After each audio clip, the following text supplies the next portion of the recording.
ہمارے چینل کو سبسکرائب کریں، بیل آئکن ضرور پریس۔ مولا سے پوچھا کہ مولا ہمیں سمجھائیں تو صحیح کہ یہ دنیا اور وہ عالم آخرت کا عالم، اس کے کئی نام ہیں، عالم قبر، عالم برزخ۔ پہلے تو ہمیں یہ نہیں پتا کہ ہمیں کہاں کہاں سے گزرنا ہے۔ مولا فرماتے ہیں اللہ اس بندے کی زندگی میں سکون لاتا ہے۔ کون سا بندہ؟ جو تین چیزوں کو جان لے۔ فرمائے مال ہو نہ ہو، بیمار ہو شفا یاب ہو، صاحب اولاد ہو نہ ہو، فقیر ہو امیر ہو، اس پہ فرق نہیں پڑتا۔ اگر تین چیزوں کو جان لے یہ بادشاہوں کی زندگی گزارتا ہے، سکون والی زندگی گزارتا ہے۔ مولا کون سی تین چیز؟ تین چیزوں کا علم اگر اس سے آ جائے، یعنی آج 60-70 سال کے بوڑھے بھی ہو گئے لیکن ان کو نہیں پتا یہ تین چیزیں کیا ہیں۔ ہاں سنی ہوئی ہیں لیکن کبھی بھی ان چیزوں میں فوکس نہیں کیا۔ مولا کون سی چیزیں؟ فرمایا تین چیزیں، علم من این فی این الی این۔ اگر تین چیزوں کا علم رکھ لے کہ کہاں سے آیا ہے، کہاں پہ رہ رہا ہے اور کہاں پہ جانا ہے، تین چیزوں کا اسے پتہ چل جائے۔ اچھا بھائی ہم کہاں سے آئے؟ کسی کو نہیں پتا۔ ایک نام سنا ہوا ہے عالم زر سے آئے ہیں۔ یہ علم تو رکھو تم کس عالم سے آئے ہو، کس کائنات سے آئے ہو۔ تبھی خدا کہتا ہے انا للہ و انا الیہ راجعون۔ یہ نہیں کہا تم میرے طرف آؤ گے، کہ تم میری طرف پلٹائے جاؤ گے۔ اس کا مطلب ہم سب پہلے وہاں تھے پھر پلٹ کے وہاں جائیں گے۔ اب جہاں سے آئے ہیں وہاں کی محبت تو ہونی چاہیے نا۔ اور کوئی ایسی جگہ ہے کہ جہاں کی لذتیں اتنی ہیں۔ ہر مرنے والا جو اپنے رشتہ داروں کے خواب میں آیا ہے، معصوم فرماتے ہیں ہر مرنے والا مرنے پہ خوش ہوتا ہے، کوئی ناراض نہیں ہوتا۔ کہ مولا گنہگار کہاں؟ کہ نیک کہاں؟ دونوں خوش ہوتے ہیں۔ کہ مولا کیوں؟ فرمایا نیک اس لیے خوش ہوتا ہے کیونکہ وہاں کی نعمتوں کو دیکھتا ہے، اہل بیت سے ملاقات ہوتی ہے۔ گنہگار اس لیے خوش ہوتا ہے اچھا ہوا جلدی مر گیا، زیادہ میں نے گناہ نہیں کیے، کیونکہ وہاں کے عذاب کو دیکھتا ہے۔ لیکن معصوم فرمایا ایک مرتبہ تو اس عالم کی جھلک دیکھ لے۔ اب کس طرح سمجھائیں آج کے جوان کو کہ وہ کائنات ہے کیا جہاں پہ تو جانے والا ہے؟ یعنی شوق پیدا ہوگا آپ کے دل میں۔ کیوں فرمایا کہ اللہ کے عباد موت کا شوق رکھتے ہیں، شہادت کی تمنا کرتے ہیں، دعائیں کرتے ہیں۔ مولا علی پوری رات روتے تھے کہ اس جنگ میں علی کو شہادت کیوں نہیں ملی، اور جب سر پہ ضربت لگتی ہے تو فرماتے ہیں اللہ فزتو برب الکعبہ، رب کعبہ کی قسم کہ علی آج کامیاب ہوا۔ موت کو علی کامیابی سمجھ رہے ہیں، کیونکہ موت فنا کا نام نہیں ہے، موت اللہ کی ملاقات کا نام ہے۔ بندہ خدا سے ملنے جاتا ہے۔ اب مولا مثال دیتے ہیں اپنے اصحاب کو سمجھانے کے لیے کہ اس کائنات کو اس کائنات سے اگر سمجھنا چاہتے، کیونکہ ہم وہاں ابھی تک گئے نہیں، ہمیں پتہ نہیں وہ کائنات کیسی ہے، تو مولا ایک مثال دیتے ہیں۔ مولا فرماتے کہ جنین، جس طرح ایک جنین، ایک چھوٹا سا بچہ اپنی ماں کے پیٹ میں ہوتا ہے، دنیا کی مثال یہ ہے، آخرت کی مثال دنیا کی طرح ہے۔ اب ان دو چیزوں پہ آپ فوکس کریں، 100 کتابوں سے بھی زیادہ آپ کے پاس علم آ جائے گا۔ یعنی 100 کتابیں بھی آپ پڑھ لیں آپ کو عالم برزخ سمجھ میں نہیں آئے گا، لیکن مولا کی اس مثال پہ اگر آپ غور کریں آپ کو عالم برزخ سمجھ میں آ جائے گا۔ فرمایا جس طرح جنین ماں کے پیٹ میں، سمجھو یہ تمہاری دنیا ہے، اور جب وہ باہر اس دنیا میں آتا ہے سمجھو یہ عالم برزخ ہے۔ کوئی ایسا میتھامیٹک پڑھا ہوا بندہ جو مجھے بتا سکے کہ دنیا اس کائنات کے مقابلے میں ماں کا پیٹ ہے کتنا؟ مجھے کیلکولیٹ کر کے بتائے۔ یعنی اگر یہ بولے کہ ذرے کے مقابلے میں کائنات ہے، پھر بھی اس نے زیادہ بول دیا ہے۔ کتنا ہے ماں کا پیٹ اور کتنی ہے یہ بڑی کائنات؟ فرمایا یہ جو دنیا تمہاری ہے نا، یہ ماں کے پیٹ کے برابر ہے، اور وہ جو کائنات ہے وہ جس طرح پیٹ کے مقابلے میں دنیا ہے، اسی طرح اس دنیا کے مقابلے میں وہ کائنات ہے۔ تبھی فرمایا کہ جب اللہ جنت عطا کرے گا مومن کو تو وہ جنت اس دنیا سے بڑی ہوگی۔ وہاں پر بھی کمیونٹیز ہیں، توابین کی جنت، مومنین کی جنت، اولیاء کی جنت، انبیاء کے اصحاب کی جنت، ہر کسی کا مقام وہاں پہ الگ ہوتا ہے، کیونکہ وہاں جسم محدود ہے، لہٰذا یہ دنیا آپ کو بڑی لگتی ہے۔ لیکن اگر آپ کو قوت پرواز آ جائے یہ دنیا بھی آپ کو کیا لگے گی؟ چھوٹی لگے گی، کیونکہ روح کی اپروچ بہت زیادہ ہے، وہ کائنات بہت بڑی ہے۔ اب اسی چیز سے تقابل کریں آپ کی پوری زندگی آسان ہو جائے گی۔ علم من این فی این الی این، دو چیزوں کو سمجھے، کہاں سے آئے وہ بعد میں بتاؤں گا، لیکن ہم کہاں پر ہیں اور کہاں ہمیں جانا ہے۔ اگر یہ دو چیزیں آپ کو سمجھ میں آ جائیں، مولا فرماتے ہیں عظیم سکون خدا ہر بندے کو عطا کر دیتا ہے۔ اب یہ بوڑھا بندہ موت سے نہیں ڈرے گا، سکون کے ساتھ بستر پہ لوٹے گا، کہے گا اے ملک الموت جب بھی آنا ہے میری روح کو قبض کر دے، کیونکہ موت موت نہیں ہے، موت میرے لیے علی کی زیارت کا نام ہے۔ اب یہ بچہ ماں کی شکم میں، ذرا تصور کریں اگر بچے کو یہ بولا جائے، انگریزوں کا یہ حال ہے کیونکہ وہ سمجھ نہیں پاتے نا، ان کنتم تعلمون، اگر تجھے علم آ جائے تو کبھی اللہ کی نافرمانی نہ کرے، اگر تجھے علم آ جائے تو دنیا کی ناچیز لذتوں کے پیچھے نہ جائے، اگر تجھے علم آ جائے تو 5 منٹ کی شہوت کی لذت کے لیے کبھی امام زمانہ کو ناراض نہ کرے، کیونکہ تجھے علم ہی نہیں ہے، تم نے پوری زندگی غلطیوں میں گزار دی، غلط فلسفہ، غلط سوچ نے لوگوں کی زندگیاں تباہ کر دیں۔ کتنے لوگ تھے جو یورپ کی خواہش میں ویسٹرن ورلڈ کی خواہش میں، ہاں، کبھی ترکی کے راستے سے، کبھی دریاؤں کے راستے سے مر گئے. کس کی خواہش میں گئے تھے؟ مطلب آپ کی غلط سوچ آپ کی زندگی کو کیا کرتی ہے؟ تباہ برباد کرتی ہے. یہ آخری مجلسوں میں آپ کو حوالات بتاؤں گا جو جوان بڑے خواہش مند ہیں کہ ہم یورپ جائیں، ادھر جائیں، ادھر جائیں. معصوم فرماتے پہلے تجربہ حاصل کرو، پہلے جا کے وہاں جو رہ رہے ہیں ان کی زندگیاں دیکھو، پھر تجھے اپنے گھر کی جھوپڑی بھی اچھی لگے گی، پھر تجھے پاکستان کی لوڈ شیڈنگ بھی اچھی لگے گی، پھر تجھے یہاں کا کچرا بھی اچھا لگے گا. دور سے دھول سہانے ہوتے ہیں، ہر چیز آپ کو اچھی لگتی ہے، لیکن جب آپ کو یہ مقصد پتا چل گیا زندگی کا مقصد صرف پیسہ کمانا نہیں ہے، زندگی کا مقصد صرف لگژری لائف اسٹائل کو حاصل کرنا نہیں ہے. اگر یہ ساری چیزیں مجھے مل جائیں پھر بھی سکون نہ ملے تو پھر فائدہ کیا؟ آج آپ کے بڑے بڑے سیاستدان، کوئی لندن بیٹھا ہے، کوئی کہاں بیٹھا ہے، سکون ہے ان کی زندگیوں میں؟ سب کچھ کمانے کے بعد، دولت کمانے کے بعد، اربوں کے فلیٹ اور جائیدادیں بنانے کے بعد بھی آج سکون کے ساتھ نہیں رہ رہے، وجود میں سکون نہیں ہے. کیوں؟ کیونکہ وہ غلط راستے پر چلے. اہدنا الصراط المستقیم، جو راستہ خدا نے بنایا ہے اسی راستے میں سکون ہے، اسی راستے میں خدا نے پیس رکھا، اسی راستے میں خدا نے امن رکھا ہے. تبھی کربلا کے اصحاب تیروں اور تلواروں کے سائے میں ہیں. لیکن یہ عربی کے جملے ہیں. امام حسین نے فرمایا عباس کہہ دے ایک رات کی مہلت، ایک رات کی مہلت. جب مجھے پتا ہو میری زندگی کی آخری رات ہے، میں اپنی بچی کے ساتھ گزاروں گا، بیوی کے ساتھ گزاروں گا، بھائیوں کے ساتھ گزاروں گا. لیکن لشکر یزید کہتا ہے حسین کے خیموں سے تسبیح خدا کی آواز ایسے آ رہی تھی جس طرح شہد کی مکھیاں چھتے پہ آواز ڈالتی ہیں. پوری رات ذکر خدا، کیونکہ وہ عاشق تھے، انہیں وہ کی مل چکی تھی کہ ہم دنیا میں آئے کیوں ہیں، کس کے عاشق بننے آئے ہیں، اور مجھے کس کا عاشق بنایا گیا، کس کی محبت میں مجھے گرفتار کیا گیا. بس آج اشارہ دے رہا ہوں، تفصیل میں کل جاؤں گا. فرمایا شکم اور دنیا، اسی پہ فوکس رکھیں، گھر جا کے اسی پہ سوچیں. یہ کائنات سمجھو شکم مادر ہے. پہلا پیٹ جس میں تم آتے ہو وہ ماں کا پیٹ ہے، دوسرا پیٹ تم جس میں آتے ہو وہ دنیا کا پیٹ ہے. اس پیٹ سے نکل کے تم جس کائنات میں جاتے ہو وہ عالم عالم برزخ ہے. برزخ کے بعد جہاں جاتے ہو وہ قیامت ہے. قیامت کے بعد جہاں تجھے بھیجا جائے گا وہ ابدی زندگی ہے. یعنی 4 مرحلے تم کراس کرو گے. پہلا مرحلہ ماں کا پیٹ، دوسرا مرحلہ دنیا کا پیٹ، تیسرا مرحلہ عالم برزخ، چوتھا مرحلہ قیامت کا، پانچواں مرحلہ جو ابدی زندگی ہے جسے حیات ابدی کہتے ہیں، جو خالدین فیہا ہے. یا ہمیشہ کے لیے جہنمی بنے گا یا ہمیشہ کے لیے کیا بنے گا؟ جنتی بنے گا. لیکن پہلے اس کو تو سمجھو کہ تم ہو کہاں پہ اور تمہیں جانا کہاں پر ہے. حضور فرماتے یہ دنیا عالم برزخ کے مقابلے میں ماں کے پیٹ کی مانند ہے. اب جو پیٹ میں بچہ ہے اس کی خوراک کیا ہے؟ خون. ناڑے کے ذریعے اس کے اندر خون جاتا ہے. اس نے صرف ایک ہی مزہ چکھا ہے اور مزہ خون کا ہے. اس بچے کو اور کسی بھی مزے کا نہیں پتا. اس پیٹ میں رہتے ہوئے بچے کو اگر یہ بولا جائے کہ بچے باہر بھی کوئی بہت بڑی دنیا ہے، باہر بہت بڑے ذائقے ہیں، سیب ہیں، پھل ہیں، آم ہیں، یہ سارے ذائقے ہیں، اس بچے کو شعور نہیں ہے. ان کنتم لا تعلمون، اللہ کہتا ہے لا یشعرون، تجھے نہیں پتا کہ وہ کائنات کیا ہے، تو شعور نہیں رکھتا، تیری سمجھ سے باہر ہے وہ کیا ہے. تبھی مولا علی مثالیں دے کے سمجھا رہے ہیں کہ سمجھ وہ کائنات کیا اور یہ کائنات کیا ہے. اس بچے کو شعور نہیں کیونکہ اس نے باہر دیکھا نہیں. اب اسے کتنا بھی بولا جائے بھائی باہر نکلو، 400 ذائقے، پھل، پانی، شربت، پتہ نہیں کیا کیا، بچہ کہے گا مجھے بیوقوف نہیں بناؤ، میری دنیا تو یہی ہے، ماں کا پیٹ ہے. دوسری چیز، اس بچے کو جو پیٹ میں دیا جا رہا ہے وہ پیٹ کے لیے نہیں ہے. مولا نے مثال دی تو مثال پہ غور کریں. بچہ پیٹ میں گروتھ کرتا ہے، بڑا ہوتا ہے.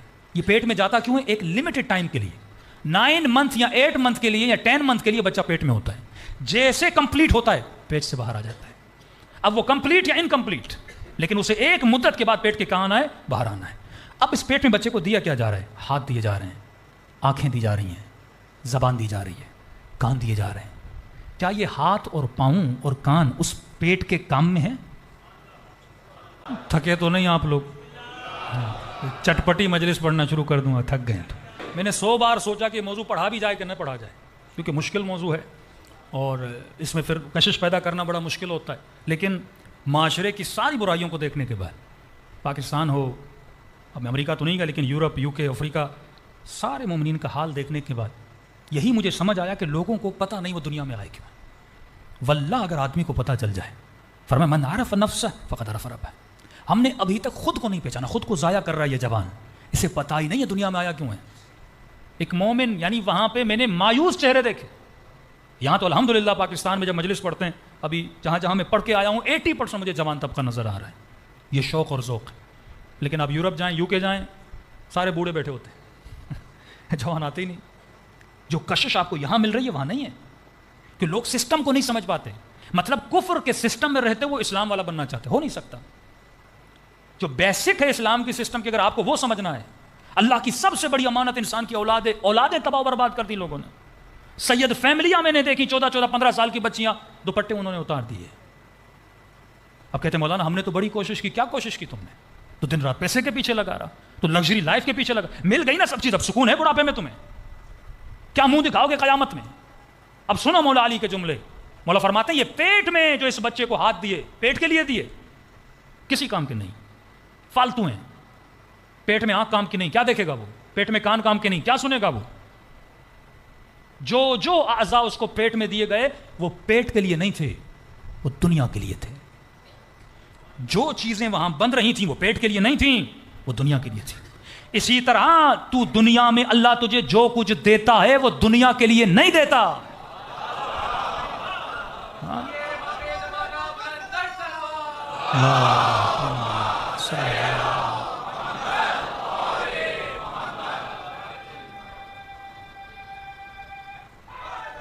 یا اب یہ بندے خدا یہ سمجھ رہا اللہ نے مجھے مال دیا. بھائی مال دنیا کے لیے دیا ہی نہیں ہے, وہ رکھے بیٹھا ہے, رکھے یہاں تیرے کام کا ہے ہی نہیں, تو گھوم پھر کے وہیں کھڑا رہے گا.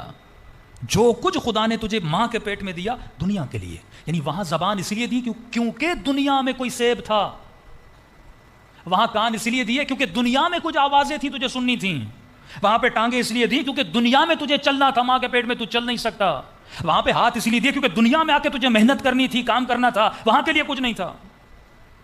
اب 3 یا 4 قسم کے بچے دنیا میں پیدا ہوتے ہیں. گھر جا کے سوچیے گا اس ٹاپک پہ کہ بچہ شکم میں اللہ کیا دے رہا ہے, کہاں کے لیے دے رہا ہے. 3-4 بچے پیدا ہوتے ہیں. ایک وہ بچہ جو ناقص پیدا ہوتا ہے, مثلا ایکسٹرا آرڈنری پارٹس ہوتے ہیں یا نہیں ہوتے. ایک بچہ پیدا ہوا جس کے 2 دل ہیں. اب یہ کمال نہیں کہ یہ 2 دل لے کر آیا, یہ نقص ہے. کئی لوگ قیامت میں جائیں گے ایکسٹرا آرڈنری عبادتیں لے کے, نقص ہوگا. یہ جو بار بار جن کو بڑا شوق ہوتا ہے خود کو ولایت والا کہنے والا, تجھے عبادت بھی لمٹ میں کرنی ہے. وہ طریقہ, وہ حدود جو خدا نے بتائے وہ تمہیں استعمال کرنے ہیں. قاضی شرح کم عابد تھا کیا؟ میں نے شمر پہ بہت پڑھا ہے. کربلا کی 4 شخصیات ہیں, مکروہ شخصیتیں, کری شخصیتیں. شمر نے تقریباً 17 پیدل حج کیے ہیں. قاتل حسین ہے. یہ کیا لے جائے, حج لے جائے گا, اپنے ایکسٹرا آرڈنری حج لے جائے گا وہاں پہ, لیکن قاتل امام حسین ہے. وہ لے کر جا جو وہاں کے کام کا ہے. ایک بچہ پیدا ہوتا ہے ایکسٹرا آرڈنری آرگنس لے کے, 2 دل لے کر آیا, 4 پھیپھڑے لے کر آیا, ایک جسم 2 سر لے کر آیا. اب آپ جیسے اس بچے کو دیکھتے ہو فوراً کہتے ہو بچہ ایب نارمل ہے. آپ کو کس نے بتایا ایب نارمل ہے؟ ڈاکٹر نے نہیں, دیکھ کے بتاتے ہو ایب نارمل ہے, دیکھ کے بتاتے ہو یہ سالم ہے. اسی طرح قیامت میں لوگ دیکھ کے بتائیں گے یہ جنتی ہے یا جہنمی ہے. کوئی سکھائے گا نہیں. یعرف المجرمون بسیماہم, چہروں سے پہچانے جائیں گے یہ مجرم ہے یا مومن ہے. کون بتا؟ کوئی نہیں بتاتا. کیسے پتا چلتا ہے یہ نارمل ہے یا نارمل ہے؟ غور سے سنیے گا. کیسے پتا چلتا ہے؟ جب بچہ دنیا کی انوائرمنٹ کے مطابق پیدا نہ ہو, نارمل ہوتا ہے. دنیا کی خاص انوائرمنٹ ہے. سننے کے لیے کان چاہیے, سانس لینے کے لیے پھیپھڑے چاہیے, کھانے کے لیے منہ چاہیے, پانی کے لیے کڈنیز چاہیے. ایک پورا سسٹم ہے, میدا صحیح ہو, پھیپھڑے صحیح ہو. جب دنیا سے مطابقت بچہ نہیں رکھتا تو لوگ کیا کہتے ہیں؟ ایب نارمل ہے. یہ اللہ کے اصول, اللہ کے فارمولے ہیں. اللہ کی سنت کبھی بدلتی نہیں ہے کہ مومن یہ بولے نہیں میں یہ کروں گا, میں وہ کروں گا, اور وہاں پہ جب ناقص پیدا ہو کہے مجھے جنت کا مزہ لینا, تو لے ہی نہیں سکتا. کیوں؟ جب تو وہاں کی انوائرمنٹ سے میچ نہیں ہوگا تو مزہ نہیں لے پائے گا.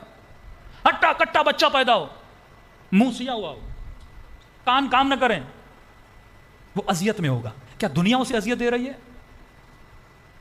جو بچہ ایب نارمل پیدا ہوتا ہے اسے دنیا تکلیف دیتی ہے کیا؟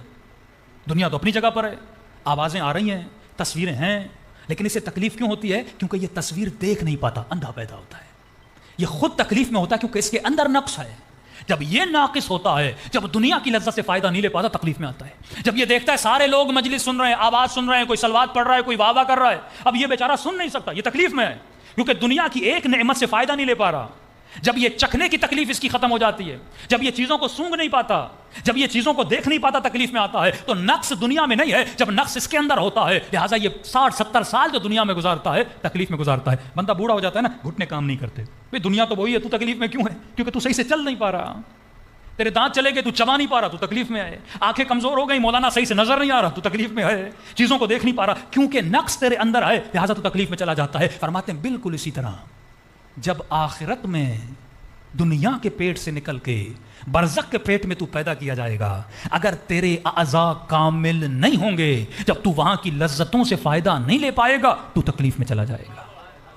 یہی تیری جہنم ہے، یہی جنت کا فلسفہ ہے، تو اپنی جنت اپنے ساتھ لے کر جاتا ہے، اگر صحیح سالم پیدا ہوگا جنت کی نعمتوں سے فائدہ لے گا، لیکن اگر وہاں پہ اندھا پیدا کیا جائے گا، قرآن کہتا ہے نا جو یہاں پہ اندھا ہے وہاں پہ اندھا ہے۔ اندھے کا مطلب کیا ہے؟ جس نے دنیا میں شعور نہیں پالا، آخرت میں اندھا پیدا ہوگا۔ تو پہلا بچہ جو دنیا میں پیدا ہوتا ہے ناقص بچہ، اضافی آرگنز لے کر آتا ہے۔ دوسرا بچہ جو دنیا میں پیدا ہوتا ہے، آرگنز تو اس کے کمپلیٹ ہیں لیکن اضافی لے کر آیا ہے، مثلا 6 انگلیوں کے ساتھ پیدا ہوا، اب اس کا علاج ہے لیکن اس کو تکلیف ہوگی، اس کی انگلی کاٹی جائے گی، اضافی ہڈی لے کر آیا، اس کا بھی علاج ہے، ڈاکٹر ہڈی کاٹیں گے، یہ صحیح سالم ہو جائے گا۔ تیسرا وہ بچہ جو صحیح سالم پیدا ہوتا ہے۔ چوتھا جو بچہ سالم ہے پر بیمار پیدا ہوتا ہے۔ اب مولا فرماتے ہیں بالکل اسی طرح آخرت میں بھی جو لوگ پیدا ہوں گے، یہ موت جو آپ کو آتی ہے وفات پیدا ہونے کا نام ہے، فرمایا اسی طرح 4 قسم کے لوگ پیدا ہوں گے۔ ایک ناقص پیدا ہوں گے، لولے، لنگڑے، اندھے، بہرے پیدا کیے جائیں گے۔ دوسرے وہ ہوں گے جو پیدا ہوں گے اضافی لے کر آئیں گے، جن کو برزخ میں عذاب کے ذریعے سے جس طرح یہاں ڈاکٹر تمہارے جسم کو سیٹ کرتا ہے اسی طرح ان کو سیٹ کیا جائے گا۔ تیسرے وہ جو بیمار پیدا ہوں گے، پھیپھڑے تو ہیں پر طاقتور نہیں ہیں، ان کو مشین میں رکھنا پڑتا ہے 1 مہینہ 2 مہینہ جب تک یہ بچہ سیٹ ہو جائے، کمزور پیدا ہوا ہے اسے الگ رکھا جاتا ہے تاکہ یہ سیٹ ہو جائے۔ اسی طرح کئی لوگ برزخ میں جائیں گے جو بیمار ہو کر جائیں گے، اب اسے برزخ میں ایک وقت گزارنا پڑے گا یہاں تک کہ یہ برزخی جنت میں چلا جائے۔ فرمایا اور کچھ وہ ہیں جو صحیح سالم پیدا ہوں گے، فوراً وہاں کی نعمتوں سے جا کے استفادہ کریں گے۔ مولا وہ کون ہے؟ فرمایا وہ علی اور آل علی کے شیعہ ہیں۔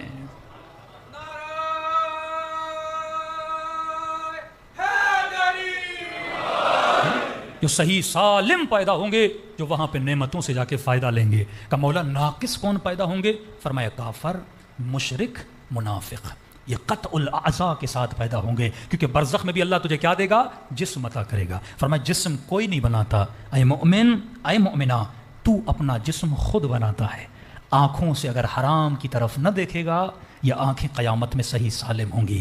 آنکھیں دنیا کے لیے نہیں ہیں، آنکھیں آخرت کے لیے ہیں۔ ہاتھوں سے کسی کا مال نہیں کھائے گا، کسی پہ ظلم نہیں کرے گا، ہاتھ وہاں پہ نورانی ہوں گے۔ زبان سے جھوٹ نہیں بولے گا، غیبت نہیں کرے گا، کسی کی برائی نہیں کرے گا، وہاں پہ زبان صحیح سالم ہوگی۔ شکم میں لقمہ حرام نہیں جائے گا، شکم وہاں پہ صحیح سالم ہوگی۔ اعضائے نکاح سے حرام کاریاں نہیں کرے گا، وہاں پہ ہر شے خدا صحیح سالم دے گا۔ پھر آواز آتی ہے کہ قیامت کے دن یوم تری المؤمنون والمؤمنات یسعی نورهم بین ایدیہم وبایمانہم، جب لوگوں کو لایا جائے گا ان کے پورے وجود سے نور نکل رہا ہوگا۔ مولا یہ کون ہے؟ فرماتے ہیں علی کے شیعہ نور کے ممبروں پہ بیٹھے ہوں گے۔ علی کا شیعہ کون ہے؟ جو سلمان کی طرح اپنے جسم کو یہاں بچائے تاکہ عالم برزخ میں صحیح سالم جسم لے کر پیدا ہو۔ صلوات پڑھے محمد و آل محمد۔